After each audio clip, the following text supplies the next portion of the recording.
गेंद आपकी नजर में कौन करेगा? इन्होंने हसन अली को ये वापस लेकर आए। 12 जून 2022 के बाद से हसन अली पाकिस्तान की जानिब से कोई वनडे नहीं खेले, तकरीबन 1.25 साल के बाद उनको वापस लाए और वसीम जूनियर को कैरी कर रहे हैं। वसीम जूनियर, हसन अली, हारिस रऊफ और शाहीन शाह अफरीदी, ये 4 आपके फास्ट बॉलर हैं। तो आपकी नज़र में शाहीन शाह अफरीदी के साथ नया गेंद कौन कर सकता है? क्योंकि बाबर आजम ने लाहौर में जो प्रेस कॉन्फ्रेंस की, उन्होंने कहा ये सरप्राइज है, हम बाद में बताएंगे। आप कैसे देखते हैं इस मामले को?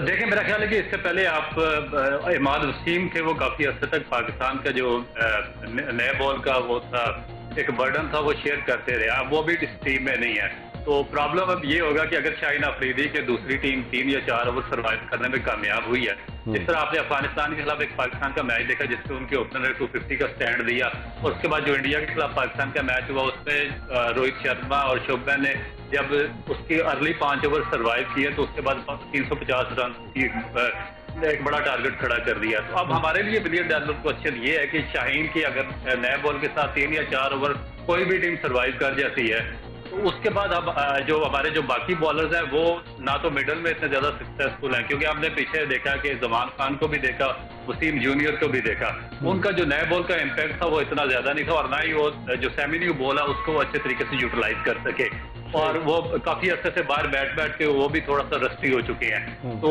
इसमें हारिस रऊफ पे बहुत ज्यादा रिस्पॉन्सिबिलिटी है, मगर वो भी आखिर के ओवर्स में। तो प्रॉब्लम हमें आएगा कि नए बॉल के साथ और जो मिडल के ओवर्स हैं 40 ओवर तक, तो वो हमें बड़ा जबरदस्त हमें एक झटका लगेगा नसीम शाह के जाने से। तो जो अब जो सीनियर पार्टनर है वो हसन अली है, क्योंकि वही नया बॉल शेयर कर सकते हैं, उनको ही एक्सपीरियंस है, मगर अनफॉर्चुनेटली कि वो पाकिस्तान की जो इस मैनेजमेंट थी उसके प्लान में शामिल नहीं थे वर्ल्ड कप में। इसी वजह से पीछे 2-3 साल पहले जब उनकी परफॉर्मेंस व्हाइट बॉल में कंसिस्टेंटली डिक्लाइन का शिकार होना शुरू हुई तो उनको टीम से ड्रॉप कर दिया गया, और फ्रॉम नोवेयर बगैर उनको तैयारी के या पीछे किसी भी सीरीज में उनको खिलाने के उनको डायरेक्टली 50 ओवर का बर्डन उन पर डाला गया। तो अब देखते हैं कि वर्ल्ड कप में ये बर्डन उठा सकते हैं या नहीं। हाँ, तो आपकी राय ये हुई कि शाहीन शाह अफरीदी के साथ नया गेंद आप समझते हैं कि हसन अली करेंगे, क्योंकि वसीम जूनियर को मुझे नहीं लगता ये खिलाएं, और उसके अलावा जमान खान जो हैं वो तो रिजर्व में शामिल है, और आपकी जो बॉलिंग अटैक है उसमें यही बचते हैं मोहम्मद वसीम जूनियर और उसके अलावा हसन अली, हारिस रऊफ और शाहीन शाह अफरीदी। तो आपकी राय ये हुई कि हसन अली नया गेंद करेंगे। लेकिन ये बताएं, आपने ऑस्ट्रेलिया भारत की सीरीज देखी होगी, जिस तरह की विकेटें हैं भारत की, बिल्कुल फ्लैट विकेट्स, रन्स के अंबार लग रहे थे। तो आप नहीं समझते अब्दुल रऊफ के इन विकेट्स पर पाकिस्तानी बॉलर्स को, आपने सही कहा कि अगर शुरू के ओवर्स में 5 ओवर वो गुजार लेते हैं, शाहीन शाह अफरीदी जो बड़े मशहूर हैं शुरू के ओवर्स में ब्रेक थ्रू करने के लिए, तो आप नहीं समझते कि फिर अगर उन्होंने गुजार लिए तो जो भी टीम होगी इन विकेट्स पर फिर हमारे खिलाफ रन्स के अंबार लगा सकती है? जी बिल्कुल। आप देखें कि इसी में देखें कि जो अफगानिस्तान की टीम है उसके पास 2 ऐसे स्पिनर्स हैं, जिस तरह मुजीब है और उसके बाद राशिद खान और नबी हैं। वो किसी भी टीम को रिस्ट्रिक्ट कर सकते हैं क्योंकि क्वालिटी स्पिनर्स है। इंडिया ने कुलदीप यादव के लाए हैं, वो जो नए स्पिनर है वो चाइना मैन है, उनको समझ नहीं आती किसी को, और वो मिडल में काफी अच्छा उनको सपोर्ट कर देते हैं। उसके बाद अब श्रीलंका ने 20 साल का एक यंग लड़का ट्राई किया जिसके पास रिस्क में जान है और उसके पास ब्रेक भी है, स्पिन भी है, और बड़ी टीमों को परेशान करते हैं। तो हर टीम ने एक्सपेरिमेंट किया, नए लड़के ढूंढे, क्योंकि आगे वर्ल्ड कप के लिए उन्होंने तैयारी की है। हमारी बदकिस्मती ये है कि हमारे जो दोनों स्पिनर्स हैं, जिसमें नवाज है और शादाब खान, वो कम्प्लीटली आउट ऑफ फॉर्म है, और दूसरा वो जो लॉन्ग फॉर्मेट है उसकी उनकी तैयारी नहीं है, ना वो डोमेस्टिक इतना ज्यादा लंबा खेले हैं, ना वो 50 ओवर की गेम बहुत ज्यादा खेले हैं, ना फर्स्ट क्लास खेले हुए हैं। तो उनकी जो प्रिपरेशन है वो सिर्फ T20 3 या 4 ओवर की क्रिकेट की है। तो ये जाकर पाकिस्तान के लिए बहुत बड़ा मुश्किलात आगे पैदा कर सकती है वर्ल्ड कप में जो मिडिल ओवर्स के पास। ठीक है, आप हमारे साथ मौजूद रहिएगा। पाकिस्तान के former test fast bowler Abdul Rauf हमसे बात कर रहे हैं। इस वक्त हम प्रोग्राम में एक ब्रेक की तरफ बढ़ रहे हैं, और जब ब्रेक के बाद वापस आएंगे मजीद बात करेंगे। कहीं जाएगा नहीं, stay tune to Express news.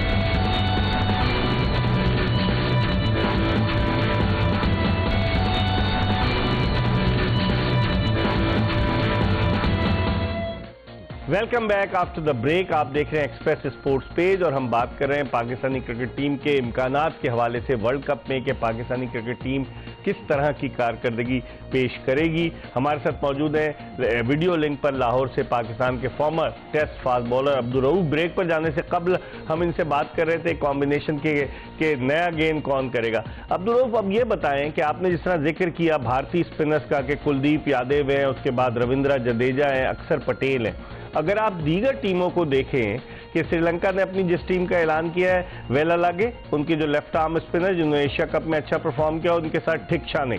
इसी तरीके से अगर आप इंग्लैंड में जाएं आदिल रशीद, मोइन अली। अगर आप न्यूजीलैंड को देखें तो न्यूजीलैंड की टीम में मिचेल सेंटनर और इश सोडी। ऑस्ट्रेलिया को देखें एडम जंपा और एश्टन अगर।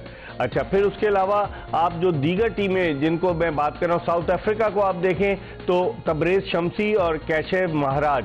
तो इस लिहाज से अगर देखा जाए तो जो टीमें शरीक हो रही हैं वर्ल्ड कप में, वो स्पिनर्स उन्होंने टॉप के रखे हैं। हमारे दोनों स्पिनर्स की कारकर्दगी बड़ी मायूस कुन है। समझते हैं कि इन पर बहुत प्रेशर होगा, क्योंकि लोगों का ये ख्याल है कि ये T20 के बॉलर्स हैं, ये T20 खेल कर आ गए पाकिस्तान टीम में। जब 10 ओवर्स कराने होते हैं अब्दुल रऊफ, तो इनके लिए मुश्किल होती है। आपकी क्या राय है? इकबाल भाई, ये एक तो जो पाकिस्तान की मैनेजमेंट है उसको जब तक इस चीज की समझ नहीं आएगी कि ये जो तीनों फॉर्मेट है तीनों एक दूसरे से अलग है और इनके स्पेशलाइज जो हमें प्लेयर हैं वो तैयार करने पड़ेंगे, और हर जो फॉर्मेट है उसका स्पेशलाइज प्लेयर अलग होता है और उसके जो कॉम्बिनेशन से वो खेलता है वो डिफरेंट होते हैं। तो ये पाकिस्तान, ये जो आपने स्पिनर्स गिनवाए जिस पर मोइन अली है, आदिल रशीद है, इन्होंने बहुत लंबी फर्स्ट क्लास क्रिकेट खेली है और लिस्ट के बहुत बड़े मैचेस खेले हैं। इसके बाद जो महाराज है तबरेज शमसी साउथ अफ्रीका के, एडम जंपा और सऊदी ऑस्ट्रेलिया है न्यूजीलैंड के, और इंडिया ने जिस तरह 2 जडेजा या कुलदीप यादव हैं, श्रीलंका ने 2 नए इंट्रोड्यूस करवाए हैं। इवन अफगानिस्तान के पास बहुत बेहतरीन, वही अफगानिस्तान में भूल गया अब्दुल रऊफ के राशिद, वो तो नूर अहमद को खिलाते नहीं है। राशिद खान, मुजीबुर रहमान, मोहम्मद नबी, नूर अहमद बाहर बैठता है। बिल्कुल, और नूर अहमद भी इक्वली इतना ही अच्छा स्पिनर, जब उसको चांस मिलेगा तो वो भी अपनी बर्थ साबित करेगा। हाँ। इनका जो गुड पॉइंट ये है कि ये सारे लंबी क्रिकेट खेलते हैं, 50 ओवर भी कंटिन्यूसली खेलते हैं, डोमेस्टिक भी लंबा खेलते हैं। इनके फर्स्ट क्लास रिकॉर्ड और टेस्ट कैरियर आप उठाकर देख लें तो सब कुछ खेला हुआ। तो जब 50 ओवर का आप खेलते हैं तो फिर उसके लिए आपको एक तो आपकी रिस्ट में जान होनी चाहिए, फिर आपके पास एक्स्ट्रा ऑर्डिनरी, आपके पास वैरायटी होनी, वेरिएशन होनी चाहिए, स्पिन होनी चाहिए, फिर एक डिफरेंट आर्ट आपके पास गुगली या कोई ऐसा आर्ट होना चाहिए जिससे आप रिसीव कर सकें और मिडल में विकेटें लेके दे सकें। हमारा प्रॉब्लम ये है कि शादाब खान डायरेक्ट T20 से हमने पिक किया और नवाज को भी T20 से, और नवाज में थोड़ा सा था कि अर्ली ऑन वो फर्स्ट क्लास खेला हुआ था, मगर उसने अपने आप को फर्स्ट क्लास में दोबारा डेवलप नहीं किया। वो अपने आप को T20 क्रिकेट की तरफ ले गया। यही वजह कि ना तो वो स्पिन डेवलप कर सका, ना अपनी रिस्ट में जान डेवलप कर सका, और ना ही वो 10 ओवर में पाकिस्तान के लिए विकेट टेकिंग बॉलर बन सका। अब हमारा पाकिस्तान क्रिकेट बोर्ड का भी यही प्रॉब्लम था कि पिछले 5-6 साल में वो भी कोई ऐसा स्पिनर सईद अजमल, जुल्फकार बाबर या अब्दुल रहमान के जाने के बाद नहीं डेवलप कर सके जो आगे चलकर पाकिस्तान के लिए फायदेमंद साबित होता है। इनके पास बड़े अच्छे स्पिनर्स आए थे, जिस तरह अली उस्मान था व्याडी का, one of the best spinner था, आउटस्टैंडिंग, से काफी परफॉर्म किया फर्स्ट क्लास में, मगर उसको नजदीक भी नहीं लाया गया। फिर 1-2 साइकोलॉजिकल इश्यू थे हमारे सियालकोट के थे स्पिनर, वो यंग एज में पाकिस्तान टीम, रजा हसन आउटस्टैंडिंग स्पिनर था, मगर उसका थोड़ा सा साइकोलॉजिकल इश्यू था जिसको डेवलप किया जा सकता था अगर कोई पढ़े लिखे कोच साथ होते तो। उसको भी जाया कर दिया गया। एक हमारे बलोचिस्तान से आए थे, मैं उनका भी मुझे नाम नहीं आ रहा, वो नेशनल बैंक से खेलते थे, वो बड़े आउटस्टैंडिंग किस्म के स्पिनर थे, उनको भी रिडेवलप किया गया। तो वो सारे के सारे जाया हो गए। अब हमारे पास T20 के 2 स्पिनर्स बाकी बचे जिनको हम लेकर वर्ल्ड कप में चले गए, और फिर हम एक्सपेक्ट करें कि पाकिस्तान की पूरी कौम इनके लिए दुआ करें कि कहीं अनइंडिविजुअली इनको किसी तरफ से कोई हेल्प आउट मिले और 1-2